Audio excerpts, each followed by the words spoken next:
Listen up, folks. We have a couple companies to talk about today that reported earnings recently, some yesterday, some today. So let's just dive into it. We're going to break down the numbers, the charts. We're going to talk about the stocks a little bit. So if y'all find value, hit that like button. Make sure to subscribe. And of course, don't forget to get up to 15 stocks for Moomoo. It is free money. Use that link down below. We'll talk more about that later. And now let's dive into it. So the first company I want to break down, guys, is Las Vegas Sands, which I actually forgot to talk about them. I think they reported earnings yesterday and the stock completely broke out. And let me tell you guys, not to toot my own horn, did I not say this? Did I not call this out? Here we are, guys. We're breaking out. We hit a fresh high on Las Vegas Sands, and today it went up about, 3.7%, almost 4% on the day. It broke out over $60, and the high of the day was roughly $63.50. So let's see exactly what they ended up doing, guys. Bear with me here. Let me scroll down on the live news tab. They ended up doing EPS of 28 cents versus 18 cents estimated on revenue of $2.12 billion,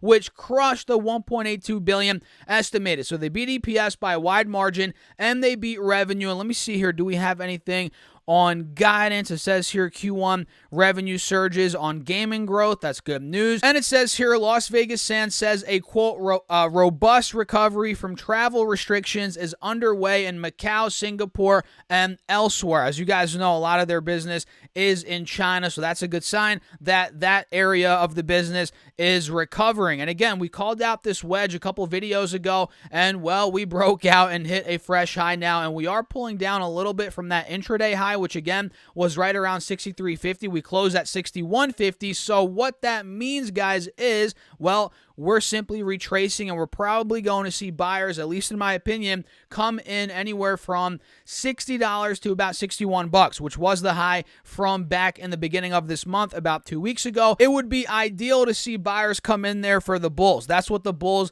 need to see, right around 60, $61. That's where we have to consolidate and maybe see another push. And now that I'm looking at it, $61 is pretty much right where we are now, which was that high from the beginning of last month, back in the beginning of March, about a month and a half ago. So this spot right here is critical for the bulls to hold, whether it's $60, $61. That could open up as a re-entry point here on Las Vegas Sands as it broke out, got a little overbought. Now we're cooling off. This could be a sign that, hey, it might be time to get in. I'm not telling you guys what to do. I'm just kind of thinking out loud here and giving you all my thoughts on these charts. So that's Las Vegas Sands. We also had AXP report, which you guys know is American Express. A lot of you guys probably have their products, right? Use their products. American Express stock went down 1% today, and it's right at a big resistance, guys. It's failing at this point, which is right around 165 to 167 bucks. You guys can see here that's been resistance pretty much since the middle of August, as far back as this chart goes. And you can see we got rejected there back in August, back in September, back in December, November, and really ever since the middle of March, we've been failing at 165, 166. And even today, guys, look at this. If I pull the intraday chart up, we literally hit 167, 66. I believe that was, that's in the pre-market today. From the pre-market, we got rejected. We went down all the way to 154. Then we ended up rallying a good amount here from that pre-market. Or actually, no, that was the low from right when the market opened. We saw a nice 6% pop from that low to where we ended up closing. So at this point, guys, needless to say, we need to break 165, 166, 67, which is why my alert is set right at that point right now. Not only is that resistance from months ago, but it's also right under the 180 SMA on this 4-hour chart, which needs to break for this trend to reverse. So let's see what they ended up reporting, guys. Looks like they ended up doing EPS of 240, which actually missed the 265 estimate, so that's not good. They missed EPS by 25 cents, and sales beat, though, on the flip side, $14.28 billion versus $14.03 billion estimated. So mixed bag earnings out of AXP. I'm not seeing anything on guidance. Actually, no. They reaffirmed their 2023 guidance of 15 to 17% revenue growth. Not too bad. And EPS of $11 to $14. That's actually a pretty wide range here, but overall, again, $11 to $14 EPS. They're reaffirming it, which is good. It's not like they're cutting guidance, but on the flip side, they're not raising guidance either. They're pretty much reaffirming what they previously stated guidance would be. So my alert's at 167. I'm not touching this thing until we break out of there. If we do break out of there, guys, into the 170s. This could be a beautiful breakout play, probably back towards 175, 80, maybe even higher. That's where this thing could be going. So AXP, I'm liking it. We also had good old Philip Morris report earnings today, which holy crap, this stock went down 5%.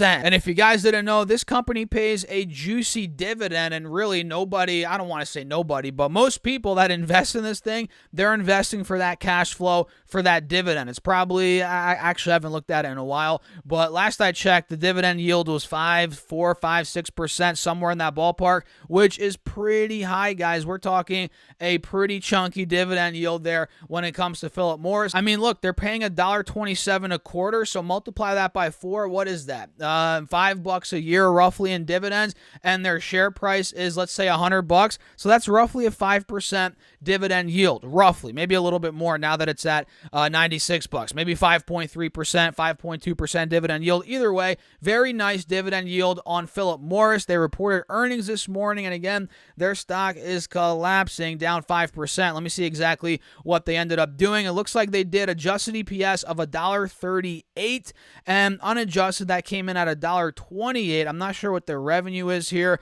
Let's see, revenue. So, okay, they did adjusted EPS $1.38, which missed, or rather beat, the $1.34 estimate on revenue of $8.02 billion, which missed the $8.11 billion estimated. So they beat EPS, slightly missed on revenue, and let me see, why is the stock falling? Maybe guidance? It looks like they see 2023 adjusted EPS of $6.40 to $6.52 versus the $6.33 estimate, pretty much right in line there, and I'm not seeing anything on revenue guidance, but overall, again, the stock is selling off at this point, and it looks like here, guys, we do have a bit of an inverse head and shoulders forming on Philip Morris. Do you guys see this? We have the left shoulder right here, we have the head right here, boom, then we have the right shoulder. You guys see that? And technically, we're right at the neckline right now, which is right at $95, $96. So if you're a bull here, you want to see it hold 95, 96, preferably bounce off this level and start making a move back to 100 and over 100 to see that right shoulder play out, which if it does play out perfectly,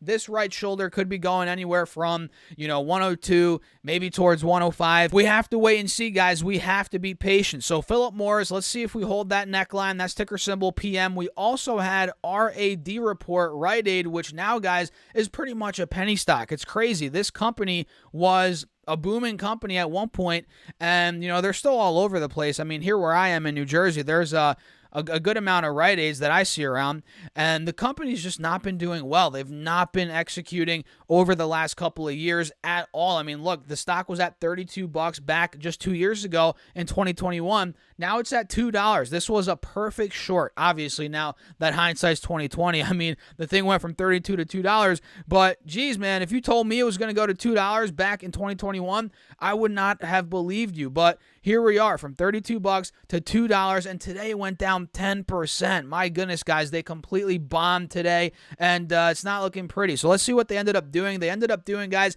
negative $1.24, so they lost money, which missed the negative 77-cent estimate. So losses were way worse than expected, and sales came in at $6.09 billion, which ended up beating the $5.67 billion estimated. So losses way worse than expected, but I guess it's good that they beat revenue. That's not too bad there. And it looks like here they see the loss for 2024 of $439 million.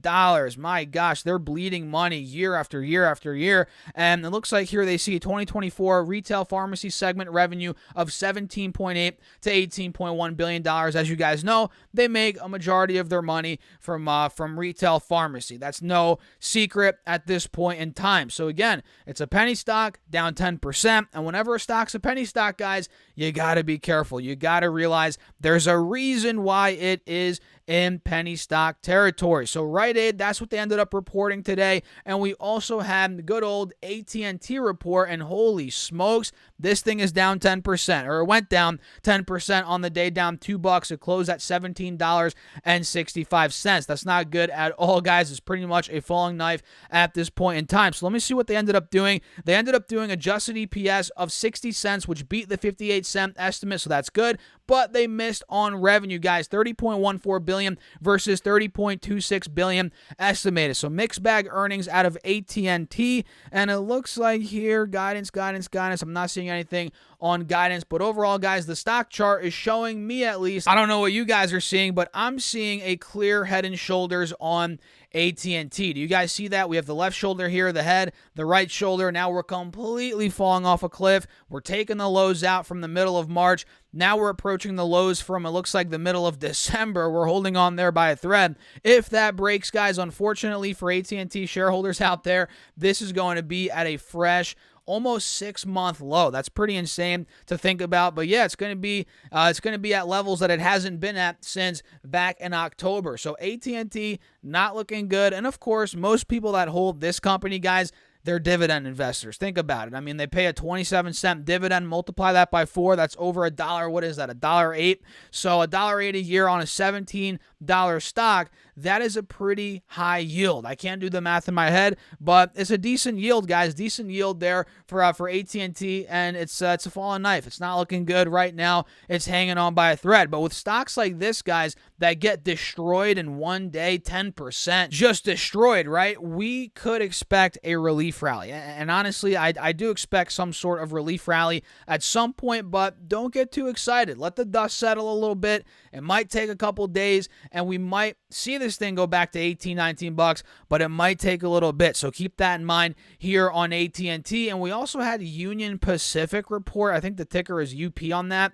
Actually, no, it's not, guys. That's not it. I forget the ticker symbol. Crap. What the heck's the Union Pacific's ticker symbol? It's UNP. All right, there we go. So this one up 0.3% on the day. It's starting to creep up above the moving averages, which is a good sign for the bulls. You guys can see that, but we are now at the top of this channel, which you guys can see. This has not been the best spot for the bulls over the past couple of months. We've gotten rejected here at lower highs time and time again. Do you guys not see that? So is this time going to be different? I don't know. Time will tell. But if we are able to take out this trend line, there could be a huge move coming on UNP, Union Pacific. This could start going. Let's say we break out of, 205, let's say 210. I'll set my alert right there. We start taking the highs out from earlier today. This could start making a move towards initially maybe 215. Maybe if that breaks, we start running 217, 18, 220. There could be a breakout coming. That's what I'm trying to get at here, guys, on ticker symbol UNP. So they ended up doing, let me see here, they did adjusted EPS of $2.54, which missed the $2.59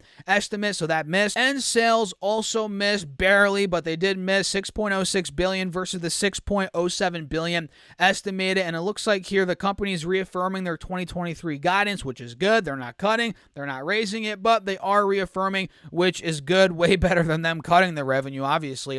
So let's just wait and see what happens at around, again, 208, 210. That's going to be a very big spot overall for the bulls here on ticker symbol UNP. So that's pretty much it, guys, for the video. Just wanted to bang out these earnings very quickly. Not the most exciting companies, but still, they're companies that reported. And wait a second, did Nucor report today as well? Nucor went up 5%. All right, this did pretty well today. Wow, now it's starting to break out towards my alert, 160, right by the 180 SMA on this 4-hour chart. If we do take out 160, guys, there could be a huge pop on Nucor as well, ticker symbol NUE. So it looks like they did report. I forgot about that. It looks like they did $4.45 EPS, which crushed the $3.81 estimate. My goodness, guys. And sales missed on the flip side. $8.71 billion versus $9 billion estimated. So they beat EPS, missed on sales, and I'm not seeing anything here on revenue guidance or EPS guidance, but overall the stock is eating it up. It's liking that EPS beat, and we're approaching that 160 level. So let's see if we break out. So with that being said, guys, I'm going to wrap up the video. If you enjoyed it, hit that like button, make sure to subscribe, and don't forget to get up to 15 stocks for Moomoo, guys. It is free money. Use that link down below or go to StasSurfS.com/Moomoo. Open up an account. You get 1 free share of stock right off the bat. And if you deposit at least $100, you get 4 more stocks, totaling 5 stocks. And listen to this, if you deposit at least $1,000 onto the platform, you get 10 more stocks,